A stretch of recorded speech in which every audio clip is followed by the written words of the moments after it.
Warning: the following content may be disturbing to some viewers. Proceed with caution. Viewer discretion is advised. Now let the king do his thing.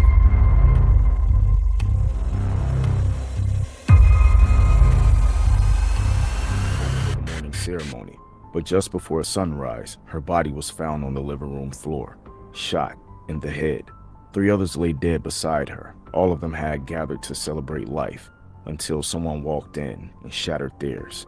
This isn't just a story about bullets. It's about the people inside that house, their lives, their dreams, and how a joyful night turned into horror without warning. It happened inside an Englewood home that led to gunfire just before 6 a.m. Now 4 people are dead, 4 others injured. According to the friends and family who showed up at the scene today, a mother of 5 among the 4 shot and killed early this morning. 3 of the victims pronounced dead at the scene were women, 1 man.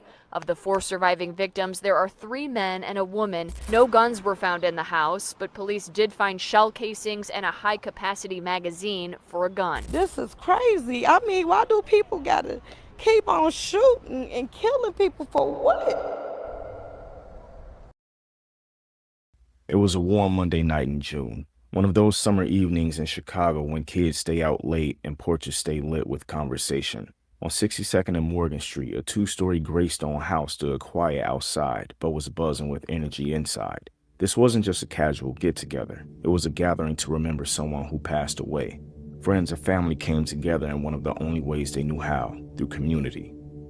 The house belonged to Enrique Badillo Sr., a Chicago police officer who didn't live there but rented it to a man named James Tolbert. James was a barber who, after COVID, shut down the shop where he worked and started cutting hair out of his home. The house quickly became a hub, not just for haircuts, but for food, conversation, various games, and shared moments. In a neighborhood where community spaces are rare, this house's purpose was to fill a void. Inside that home were people just trying to enjoy the night. Shanitria Williams, just 19 years old, was one of them. She had a 2-year-old daughter and dreams of building a better life.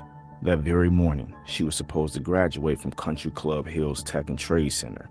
Her gown was ready, her family had tickets. Her cousin Marquita had texted her the night before about picking out a dress for the ceremony. That dress would never be worn. Denise Nisi Mathis, 32, was also there, a devoted mother of 5. She was known for her big heart and an even bigger love for her children. Every move she made for them. Her friends would later say that Nisi was the glue of her family. Retanya Rogers, 28, had come all the way from up north in the Rogers Park neighborhood. She'd made the trip out south to Englewood to be with people she cared about. Those closest to her said she wasn't involved in the streets. She just wanted to be amongst friends. And then there was Blake Lee, 35, who lived in the home. After losing both his mother and grandmother in a short span, he found a sense of comfort and belonging in that house. He wasn't causing trouble. He was just trying to make it through life quietly and peacefully. By all accounts, he was said to be a chill and to himself type of dude. And Brianna Lawrence, who had also come to the gathering that night, initially survived her injuries, but days later, she succumbed to them in the hospital. Her death brought the total number of lives lost to 5. That night, a 2-year-old child was in one of the back rooms occupying herself playing with toys, unaware of what was coming. Music played, people talked. There was said to be an argument that took place about what exactly wasn't mentioned, but arguments are typically just another way that people turn up the kickback. But no one inside knew that danger was already at the door. Police believe the shooting occurred shortly before 5:45 a.m. on Tuesday, June 15, 2021.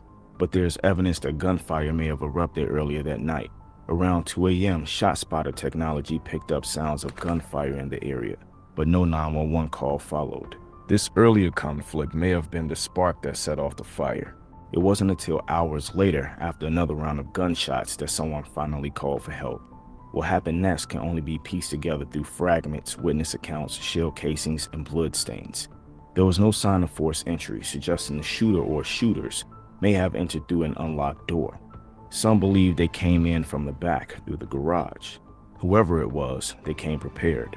Nearly 24 shell casings from a 9mm handgun were found throughout the home. One of the recovered items was a high-capacity drum magazine used to fire a hailstorm of bullets rapidly without reloading. Inside, the violence was deliberate and devastating. Blakely was found near the hallway, shot in the head. Shemitria was found in the bedroom, her hands covering her face as if she had seen it coming. Denise and Retanya were found nearby, both pronounced dead at the scene. Brianna Lawrence would be rushed to the hospital, but her injuries were too severe. 3 others survived, but just barely. A 25-year-old man and a 41-year-old man were both shot in the back of the head and rushed to the Advocate Christ Medical Center. Their conditions were not made public. A 23-year-old man was shot in the back and managed to walk himself to the St. Bernard Hospital before being transferred to the University of Chicago Medical Center in critical condition. Another adult woman was taken to the same hospital, also in critical condition. The 2-year-old girl miraculously was physically unharmed, crying viciously, and clearly traumatized. She was taken to the hospital for observation. When officers arrived at the scene, they found the home soaked in blood and silenced in joy. Superintendent David Brown later said in a press conference, "We have 4 people who are deceased, 3 women and 1 man. 4 others were wounded." He emphasized that there was no sign of forced entry and said the presence of a high-capacity magazine indicated this was a targeted, premeditated act. The city of Chicago had a complicated history with the house. Neighbors made complaints.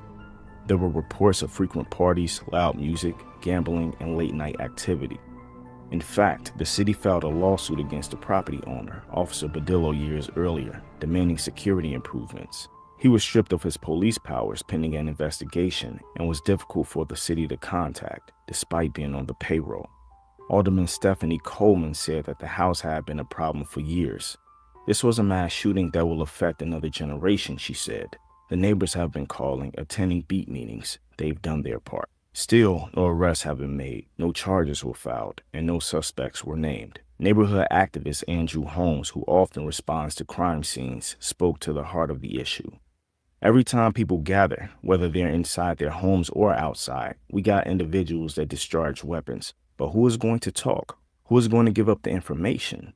In areas like Inglewood, cooperation isn't just discouraged, it can be dangerous. Snitching can carry a death sentence. Silence becomes survival, and justice remains just out of reach." 4 years later, the case is still open. The trail has gone cold.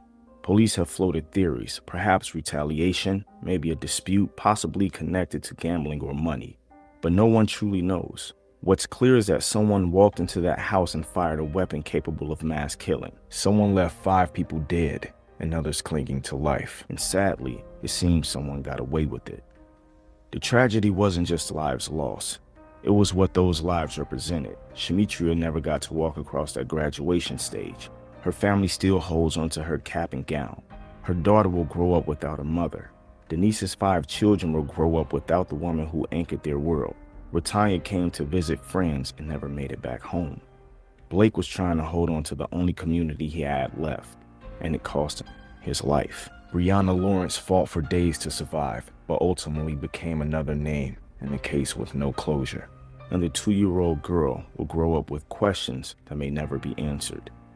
In a world where silence is survival and justice is too often delayed, the lives lost in Inglewood call out to us, not just to remember, but to act, to honor the dead.